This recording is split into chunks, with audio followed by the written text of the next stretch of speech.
Hi నమస్తే welcome to Mara media. నేను మీ కేవీఆర్. ఆంధ్రప్రదేశ్లో అరెస్టుల పర్వం తీవ్రంగా సాగుతున్న సంగతి తెలిసిందే. ఇప్పటికే చాలామంది వైసీపీ యాక్టివిస్టులను అరెస్టులు చేసి రిమాండ్లకు కూడా తరలించిన సంగతి తెలిసిందే. ఇప్పుడు తాజాగా రామ్ గోపాల్ వర్మను అరెస్ట్ చేసేందుకు ప్రకాశం పోలీసులు ఆయన ఇంటి దగ్గర వచ్చి వెయిట్ చేస్తున్న విజువల్స్ నిన్న మొన్న బాగా వైరల్గా మారుతున్నాయి. ఇప్పటికే అంటే ఈ నెల 19న ఆయన పోలీస్ స్టేషన్లో సరెండర్ అయ్యి అరెస్ట్ కావాల్సి ఉండే, కానీ దాని నుంచి తప్పించుకునేందుకు కోర్టు అనుమతితో షూటింగ్స్ ఉన్నాయని చెప్పి వాయిదా వేస్తూ వచ్చారు. ఈ నేపథ్యంలో ఆయన కోసం చెన్నైతో పాటు ఇటు హైదరాబాద్లో కూడా కొన్ని పోలీస్ బృందాలు దర్యాప్తు చేస్తూ ఉన్నాయి, ఆయన కోసం గాలిస్తూ ఉన్నాయని చెప్పి వార్తలు వస్తున్నాయి. ఈ నేపథ్యంలో వర్మ భయపడి ఎక్కడైనా పోయి తలదాచుకున్నాడా అన్నది ఇప్పుడు చర్చనీయాంశంగా మారింది. వాస్తవానికి వర్మ అంటే ఎప్పటి నుంచో సినీ దర్శకుడిగా ఉండి ట్విట్టర్లో ఆయన పెట్టే ప్రతి పోస్టు వైరల్గా మారుతున్న సంగతి తెలిసిందే. ఒక సామెత చెప్తుంటారు కదా, ఎడ్డెమంటే తెడ్డెమనే టైపు.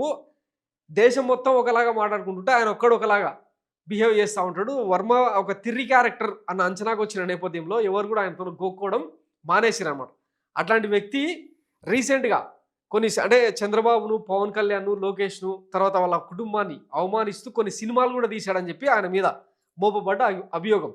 అలాగే ట్విట్టర్లో కూడా మార్ఫింగ్ ఫోటోలతో ప్రతిపక్ష నేతలందరినీ కూడా అప్పట్లో ఎన్నికలకు ముందు బాగా కించపరిచాడని చెప్పి ఆయన మీద మోపబడ్డ అభియోగం. ఈ నేపథ్యంలో ఆయనను అరెస్ట్ చేస్తారా లేదన్నది గతంలో జరిగిన చర్చ. అయితే రీసెంట్గా ఆయనకు వరుసగా నోటీసులు పంపించడం, ఆయన ఎంక్వైరీని తప్పించుకుంటూ లాయర్లను మూవ్ చేసి కోర్టులలో యాంటిసిపేటరీ బెయిల్ కోసం ప్రయత్నించడం ఇవన్నీ జరుగుతూ వస్తున్నాయి. ఈ నేపథ్యంలో ఆయన ఇంటికి పోలీసులు వచ్చి కాపలా కాయడం హైలైట్ అనమాట. మరి ఈ నేపథ్యంలో ఆయనను అరెస్ట్ చేస్తారా లేదంటే ఆయన తనకుండే లా ఏదైతే ఉందో లాతో చెడు కూడా ఆడుకోవడం వర్మకు బాగా వెనుతో పెట్టిన విద్య అని అంటుంటారు. సో కోర్టుల ద్వారా ఏమైనా ప్రభుత్వానికి చుక్కలు చూపిస్తాడా? ఒకవైపు ఏంటంటే నారా లోకేష్ బృందం రెడ్ బుక్ రాజ్యాంగాన్ని అమలు చేస్తున్న తరుణంలో ఎట్టి పరిస్థితుల్లో టీడీపీ సోషల్ మీడియా యాక్టివిస్టుల ఒత్తిళ్ల మేరకు వర్మను అరెస్ట్ చేసి 2 రోజులైనా జైల్లో ఉంచితే తప్ప వాళ్ళ ఆత్మసంతృప్తి చెందేలాగా లేదు. కాబట్టి వర్మను ఖచ్చితంగా అరెస్ట్ చేయాలన్న కంకణం కట్టుకొని పోలీసులు ఇట్లా వచ్చి ఆయన ఇంటి ముందర కాపలాగాస్తున్నట్టయితే సోషల్ మీడియాలో చర్చ జరుగుతుంది. మరి ఆయన అరెస్ట్ అవుతాడా లేదంటే తప్పించుకొని ఇట్లనే తిరుగుతారా, ఏం చేస్తారన్నది వేచి చూద్దాం. ఇక ఈ టాపిక్ సంగతి ఇట్లా ఉంటే, ఒక సినీ దర్శకుడికి సంబంధించి పోలీసులు ఇంత సీరియస్గా, ప్రభుత్వం ఇంత సీరియస్గా ఎదురు చూస్తుంటే మనం ఒకసారి గతాన్ని గుర్తు చేసుకుందాం. గోదావరి పుష్కరాల అప్పట్లో 2015లో మన బాబుగారి దివ్యపాదం పాలిస్తున్న తరుణంలో గోదావరి పుష్కరాలలో షూటింగ్ నమోదు చేసి చేసి డ్రోన్ల ద్వారా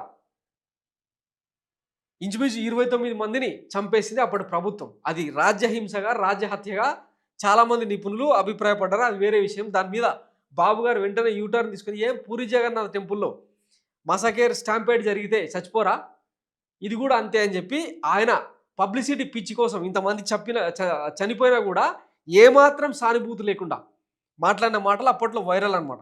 అయితే ఈ ఐడియా ఇచ్చిన, అలాగే ఈ స్టాంపేడ్కు కారణమైన బోయపాటి సీనుకు మరి ఎట్లాంటి శిక్షలు వేయాలి, దీని గురించి అడగాల్సింది ఆంధ్రప్రదేశ్ ప్రజలు. ఎందుకంటే యాక్షన్ స్టార్ట్ కెమెరా బాబు గారు రెడీనా అని చెప్పి తీసిన దానికి ఫలితం 29 మంది మృతి చెందారు.